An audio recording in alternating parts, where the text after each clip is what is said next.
Bismillahirrahmanirrahim. Assalamualaikum warahmatullahi wabarakatuh dan selamat sejahtera. Apa khabar anak-anak murid cikgu sekalian? Cikgu harap semuanya sihat bersama dengan keluarga di rumah dan cikgu harap semuanya masih bersemangat untuk meneruskan CCP DPR kita.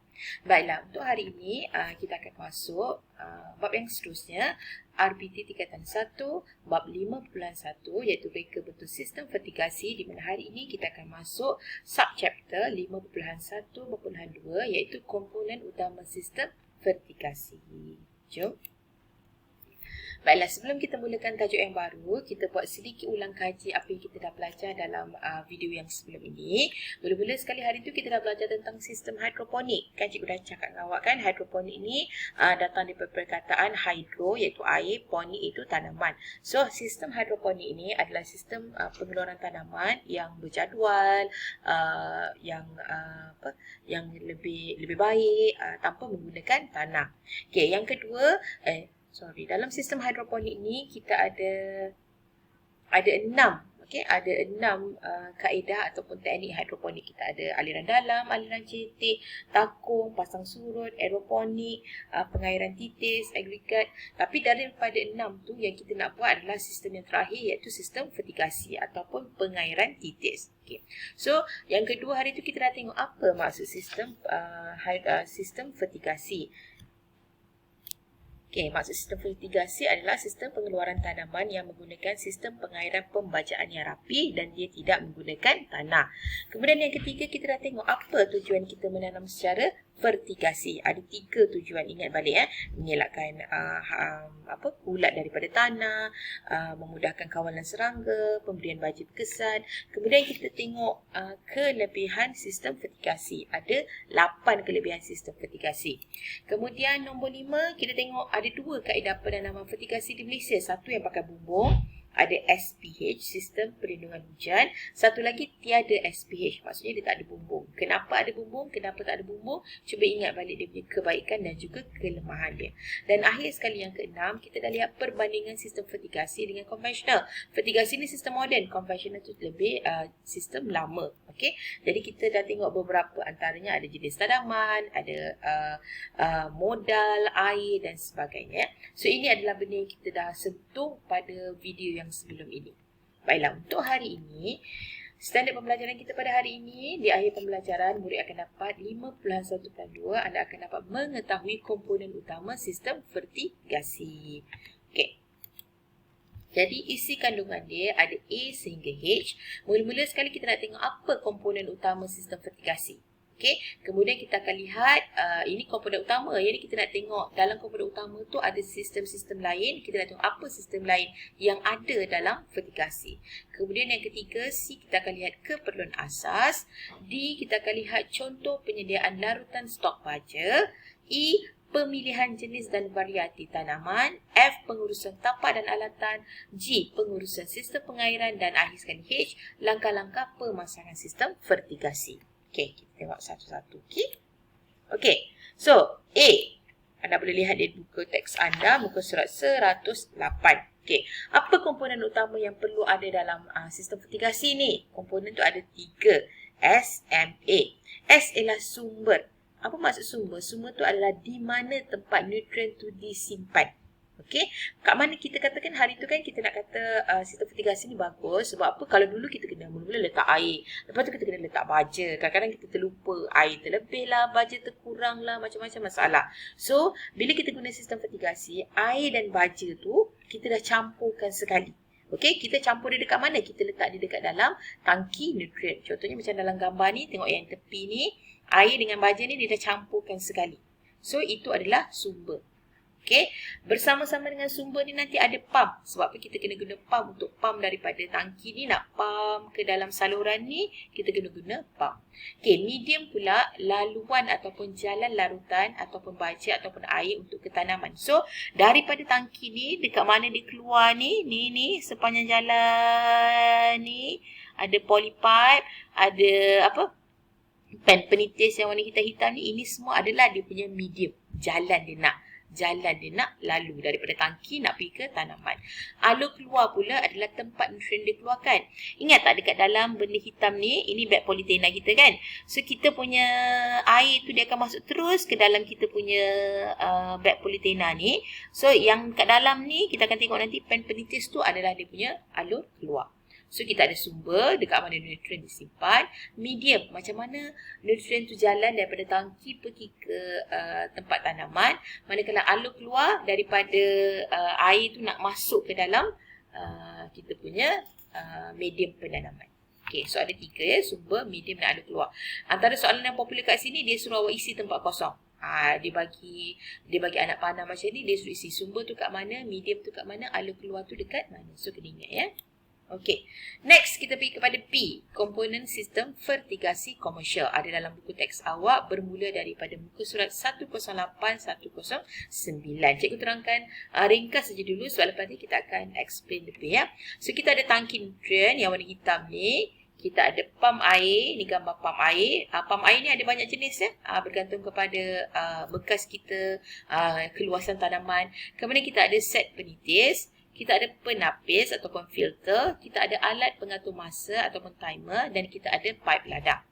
Okay, kita tengok satu-satu ya.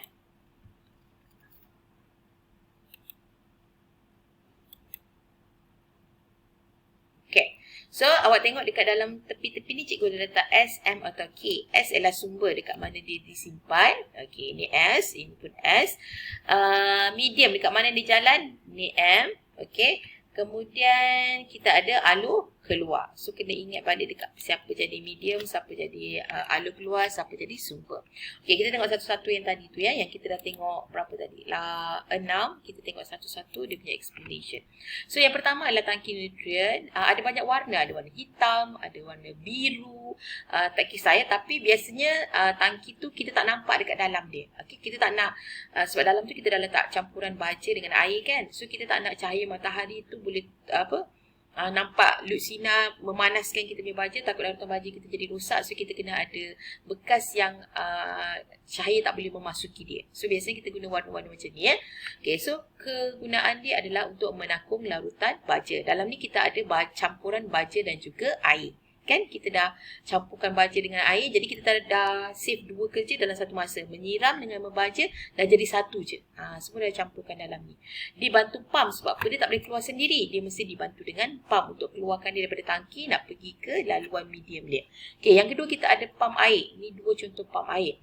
Dan namanya pun pam air, apa kegunaan dia? Kegunaannya adalah untuk mengepam larutan baja dari, ini sepatutnya tangki ya, dari tangki nutrien ke sistem pengairan. Jenis pam bergantung kepada keluasan tapak, tekanan yang diperlukan dan bilangan tanaman. So kalau kawasan kita tu kecil, kita boleh guna pam yang kecil. Keluasan tapak kita kecil, tekanan dia tak tinggi, so kita boleh gunakan ni bilangan tanaman sikit. Tapi kalau kita punya tapak luas, kita nak tekanan yang kuat, kita punya tanaman tu banyak, so kita kena guna yang lebih besar power dia. Okey, nombor 3 kita ada set penitis, dripper, tube micro dan nipper. Okey, so nipper nanti dimasukkan ke dalam lubang pipe yang telah ditebuk, sambung kepada set. Set diletakkan di tanah berdekatan dengan pangkal tanaman. So yang ini adalah tube micro. Okey, ini adalah tube micro. Yang ini adalah penitis. Yang ini yang kita masukkan ke dalam kita punya medium penanaman. Dalam kita punya beg politena tu ini yang akan masuk. So air tu akan keluar kat sini lah. Titis sikit. Lepas tu kita panggil dia penitis. Ini pula adalah nipper. Nipper ni kita nak masukkan daripada pipe kita, daripada pipe kita yang besar tu kepada yang ni. Pada yang ni. Kita sambungkan diorang dengan pipe. Okey, yang keempat ialah penapis ataupun filter. Nama pun penapis, apa kegunaan dia? Kegunaannya adalah untuk menapis benda asing dari masuk ke sistem pengairan. Sebab apa? Air tu kita dapat daripada sungai, daripada kolam, mata air.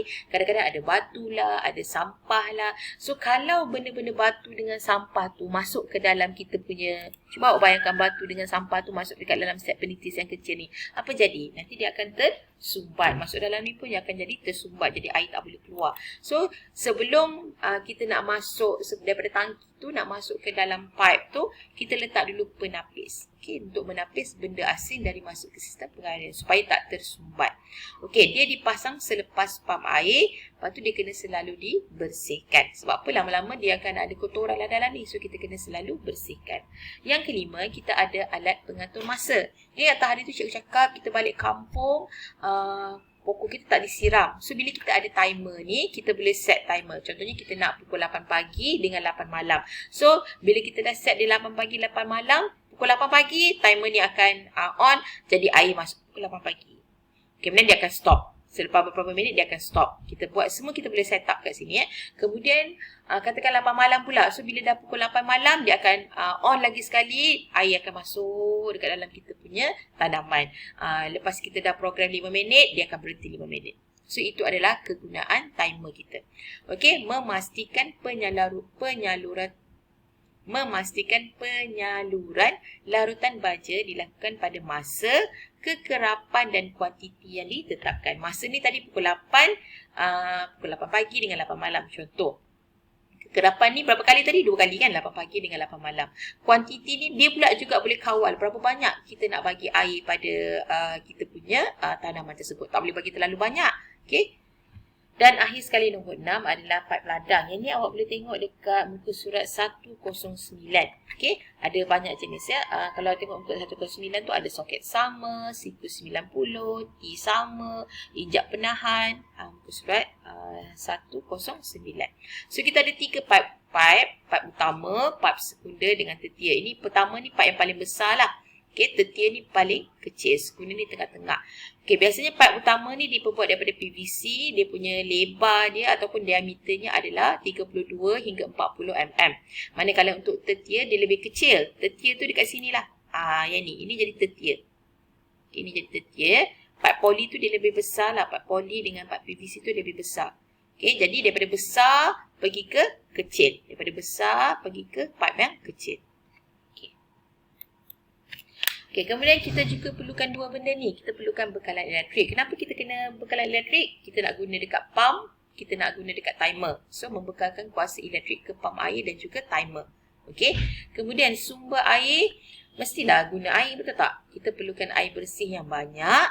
Okay. pH ni adalah nilai pH pada air. Okey, maksudnya kalau awak belajar dalam sains, nilai pH ni ada nombor 1 sampai 14. 1 sampai 6 adalah asid. Okey, contohnya benda-benda yang berasid macam limau, lemon. Kemudian daripada nombor 8 sehingga 14 adalah beralkali. Beralkali ni maksudnya benda-benda yang macam soda, itu kita panggil beralkali. Okey, tapi untuk air kita perlukan 5.5 hingga 6.5. So nanti kita boleh gunakan 2 benda ni, pH meter dan EC meter untuk check kita punya sumber air. Dia punya range perlu banyak ni. Untuk pastikan kita dapat sumber air yang berkualiti untuk tanaman kita. So, kita pergi kepada yang C pula. Yang ini ada dalam buku teks awak, muka surat 110 hingga 111. Okey. So, kita ada keperluan asas. Keperluan asas kita ada 1, 2, 3, 4, 5. Okay, kita tengok yang nombor 1 dengan 2. Lepas tu kita masuk yang ni. Lepas tu kita sambung 3, 4, 5 ya. Okey. Keperluan asas kita ada 5. Nombor 1 adalah tangki larutan baja. 2 tangki larutan baja ini diperlukan untuk menyediakan parti baja fertigasi, iaitu larutan baja stok A dan baja stok B. Okey, dalam sistem fertigasi ni kita guna 2 jenis bahan fertigasi. Baja A dengan juga baja B. Okey, biasanya kita pergi kedai, dia dah sediakan baja A dengan juga baja B lah. So, kita ada tangki A, tangki B. Ini baja A, ini adalah baja B. So, apa kita nak guna dengan tangki A dengan tangki B ni ialah baja A masuk dalam tangki A. Kemudian kita campurkan air ikut sukatan dia. Baja B masuk dalam tangki B. Kemudian kita campurkan ikut sukatannya. Kemudian, dua sukatan ni nanti kita akan campurkan dalam C. Okay, ikut dia punya sukatan. Okay, yang ni boleh simpan lama. Kita dah bancur baja A, yang bancur baja B ni kita boleh simpan lama. Dan kita ambil berapa yang kita perlukan, kita masukkan dalam tangki C. Bila dah habis dalam tangki C ni, ambil balik dalam A dengan B, campurkan balik dalam tangki C. Okey, so ini adalah tangki. Ini tangki A dengan tangki B. Kemudian kita ada nombor 2, larutan stok baja. Yang ini adalah larutan stok baja. A dengan B. Ini adalah larutan stok baja. Kemudian kita tengok nombor nombor 3, kita perlukan media tanaman.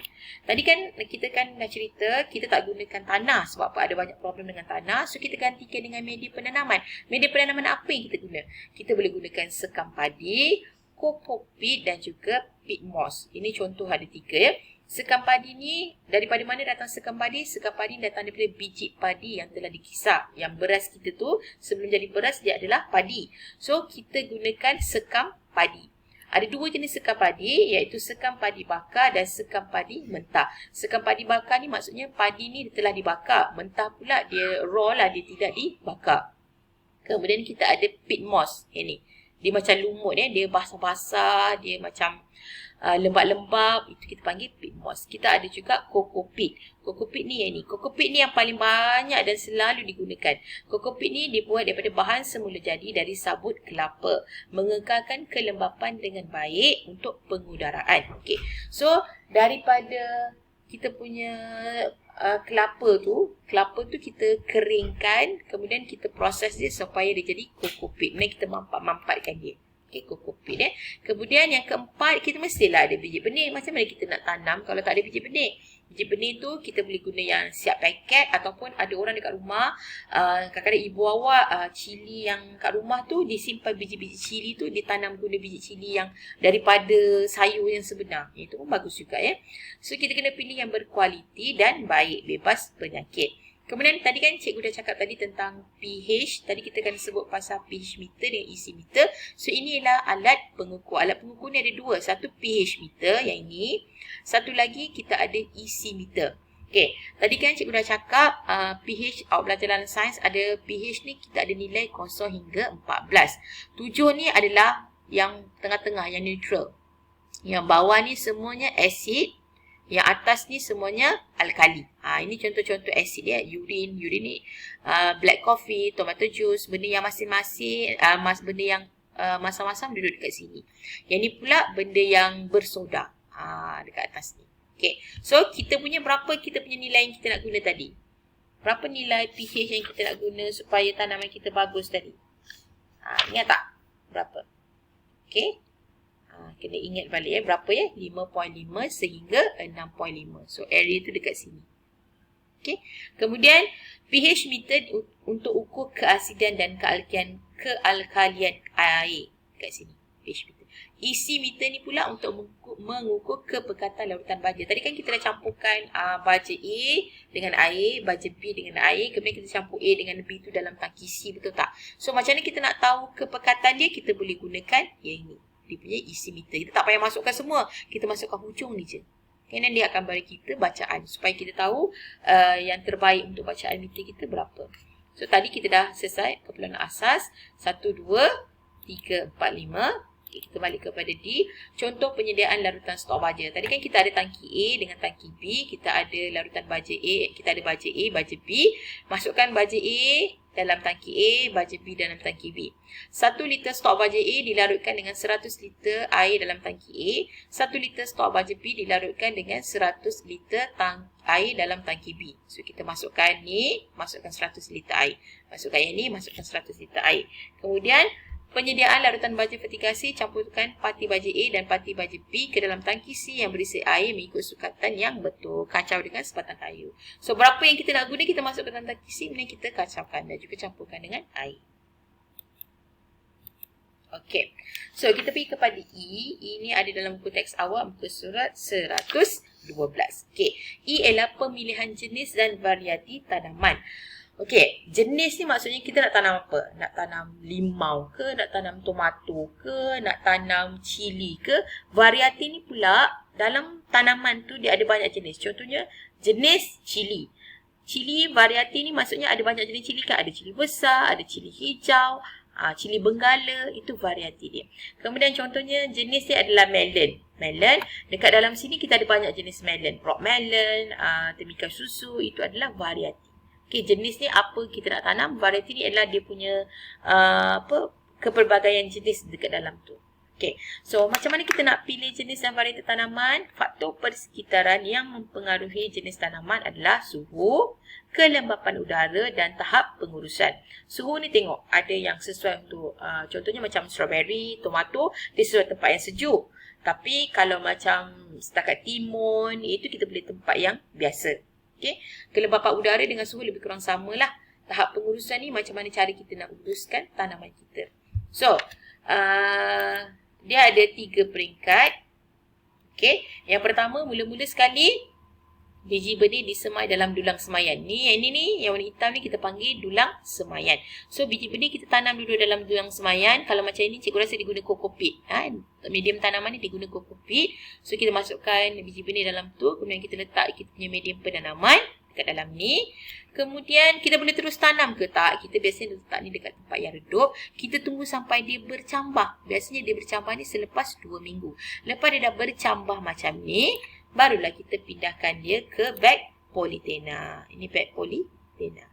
Okey, kemudian baru kita boleh letakkan dia dekat tempat yang ada cahaya matahari. Okey. So F, kita tengok pengurusan tapak dan juga alatan. Muka surat 112. Okey. So, pertama yang penting adalah pemilihan tapak. Kita bukan boleh, kalau fertigasi ni kita tak boleh tanam mana-mana tempat. Hari tu kita dah cerita dalam video sebelum ni. Kita kena tapak yang rata. Tapak perlu rata supaya aliran baja ke tanaman adalah sama. So, awak tengok kawasan ni rata je. Jadi, air tu masuk kat dalam kita punya media penanaman seragam je. Jadi, kita punya tumbuhan pun tumbuh seragam. Mesti ada sumber air bersih. Contohnya kolam, tasik, sungai, mata air dan air paip. Kualiti air kita tentukan guna pH meter. Kemudian anggaran kos. Perlu kenal pasti kos sebelum mula kerja. Contoh kos yang kita ada adalah sistem pengairan, nak beli polybag, nak beli media penanaman, nak beli racun serangga, racun kulat dan baja fertigasi. So 3 benda ni kita kena fikirkan untuk hasilkan satu sistem fertigasi yang berkesan. Pemilihan tapak, sumber air dan juga anggaran kos. Next. Pengurusan sistem pengairan, muka surat 108. Kita ada sistem pengairan ni, kita ada 3. Percikan, pengairan semburan kabus, sistem pengairan titis. Kalau percikan, sumber air dipam masuk ke dalam nozzle dengan tekanan tinggi. Nozzle berputar 360. So air tu dah kita tekan dia, gunakan pam tekanan tinggi, masukkan dalam kita punya tempat ni. Kemudian dia akan gunakan nozzle untuk dipam ke seluruh kawasan tempat. Okey. Nozzle tu boleh berpusing 360 darjah. So dia boleh cover semua tempat. Kalau sistem pengairan kabur dia sama je macam yang ni. Cuma nozzle dia lebih halus. Jadi semburan tu lebih macam kabus. Macam ni. Yang ketiga, ini yang kita guna dalam fertigasi.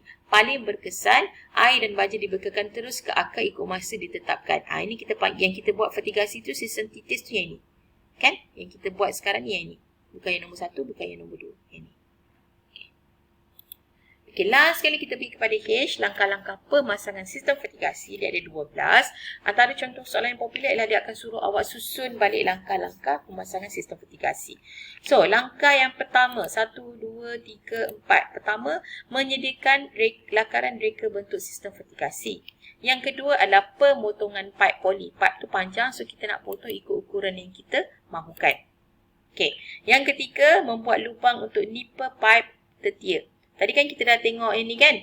Ini air akan masuk dalam ni. So kita nak masukkan air dalam media penanaman kita kena guna nipper.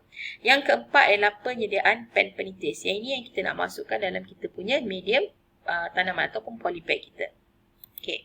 Langkah yang seterusnya. 5, 6, 7 dan juga 8. Okey. 5. Penyambungan pipe tertier pada set penitis. 6. Penyambungan pipe tertier pada sekunder. 7. Pemasangan injap penahan daripada pipe utama. So kalau kita tak nak air tu keluar, kita nak nak pindahkan ke, nak stop sekejap ke, kita boleh guna penahan ni. Okey. Dan 8. Pemasangan pipe tertier. Kita siapkan pipe tertier. Okey, dah siap pipe tertier. Ini yang kita nak masukkan dalam kita punya polybag. Okey, next ialah 9, 10, 11 dan 12. Penyambungan saluran air keluar ke pam air dengan tiub Lupsina dan pipe poli. 10. Masukkan pam air ke tangki nutrien. Ini pam air ke dalam tangki nutrien. 11. Pemasangan pam air pada alat pengatur masa, timer. Dan yang ke-12, melengkapkan penyambungan sistem pengairan pada tangki. Okey, itu adalah 12 langkah-langkah untuk sistem vertikasi.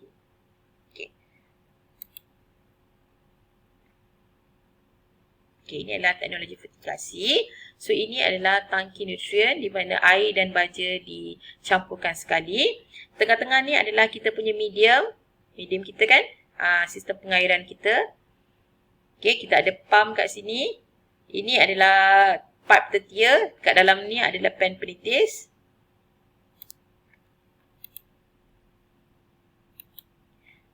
So larutan baja dekat dalam ni.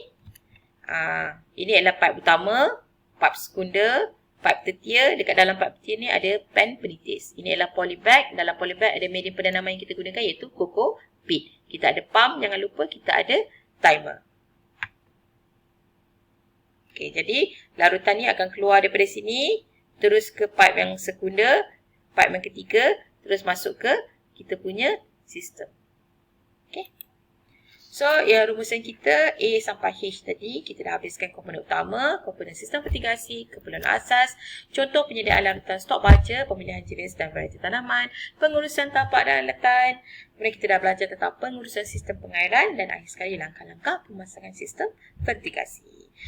Untuk hari ini sampai situ sahaja. Kita akan jumpa dalam video seterusnya. Until then, jaga diri, take care. Bye semua, terima kasih.